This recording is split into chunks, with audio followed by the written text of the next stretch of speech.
So God saw it as sinful when people did unauthorized censuses. Can you imagine? Look at our world. Okay, all the unauthorized censuses, tech alone, digital twins. I mean, the reason he did, because King David, who God loved, King David regretted it though, and was very repentful about it. Anytime people did censuses without God's approval, it meant they were claiming ownership.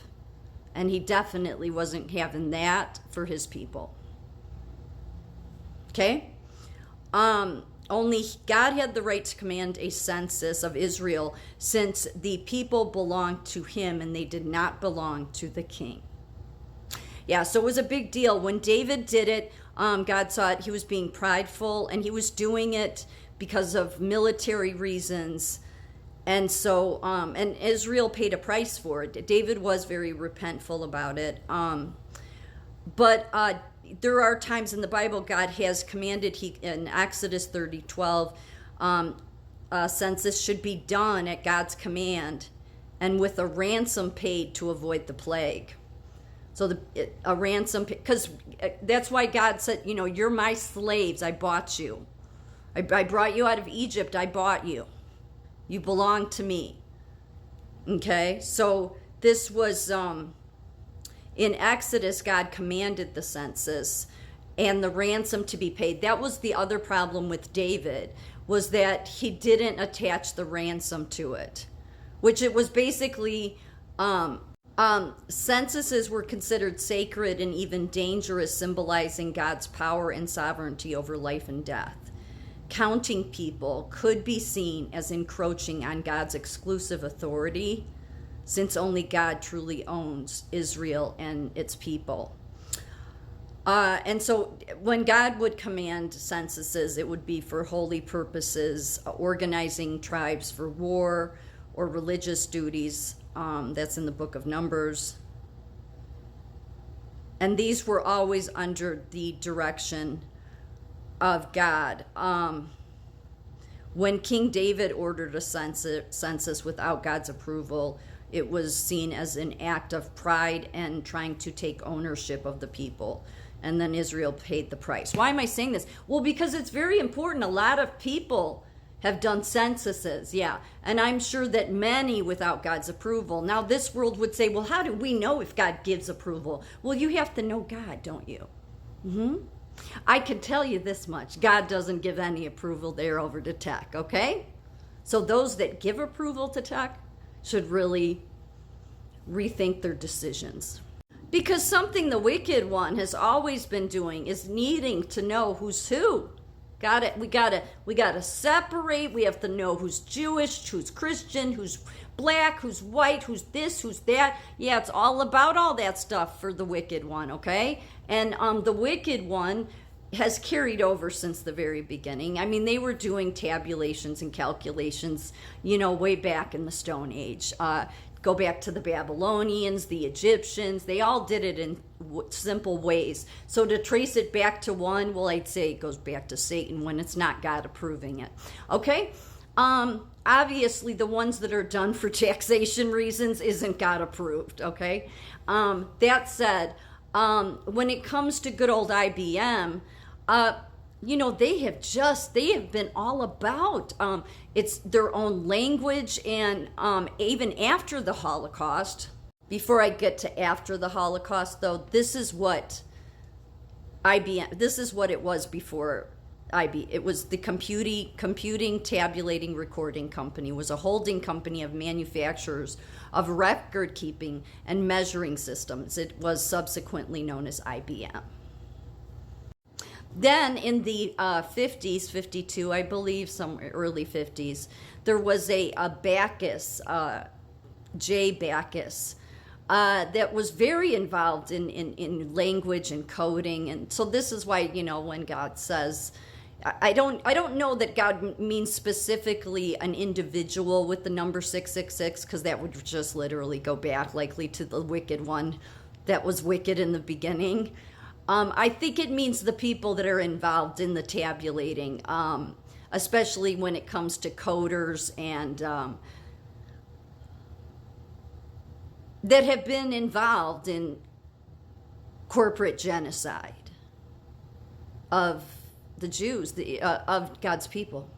Mm-hmm.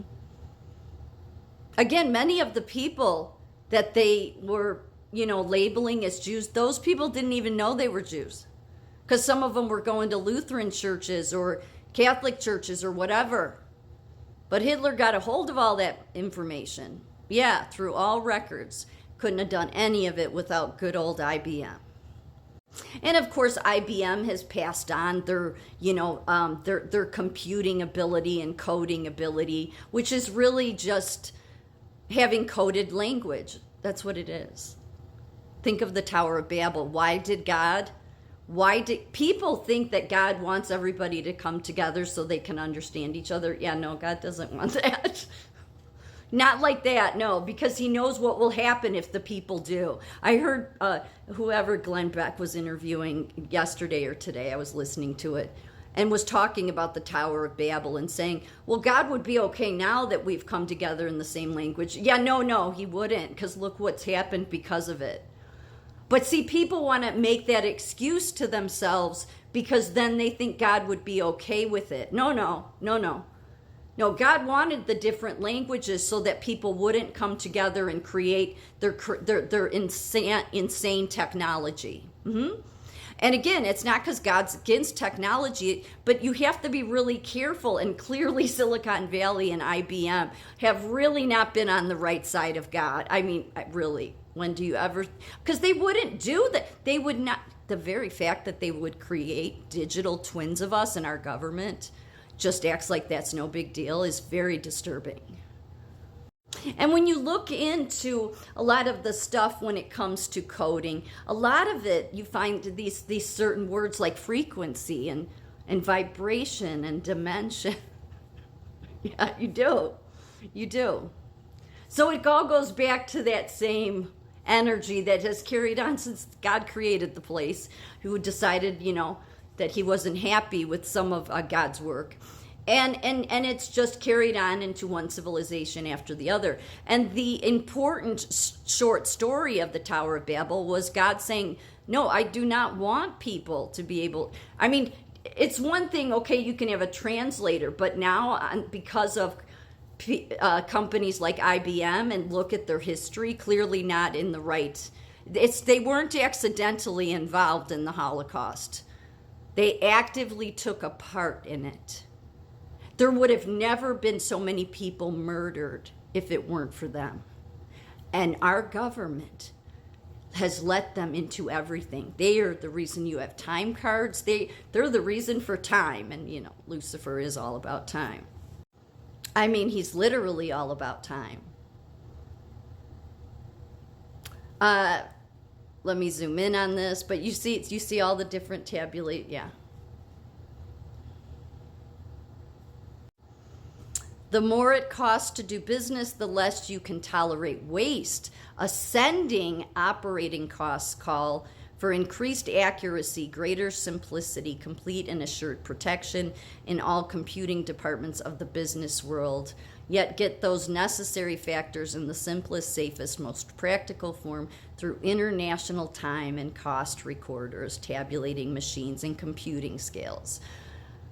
Write us for details. Yeah, this was in New York. This is what ended up becoming IBM. The devil always knows the people he needs to get a hold of. That's the reason he needs to do a census. I mean, that's the reason the people that do walk with God get targeted. But then and I'm not going to read all this, but even after the Holocaust, IBM just got even greater with Fortran. Yeah, Fortran, which means Fortran means basically it breaks down into formula language. Yeah. It's a third generation compiled imperative programming language that is especially suited to numeric computation and scientific computing. And again, this came after, this was in 1956. They just improved their capabilities, and now, well, that's how you can create the digital gulag. Good luck, IBM.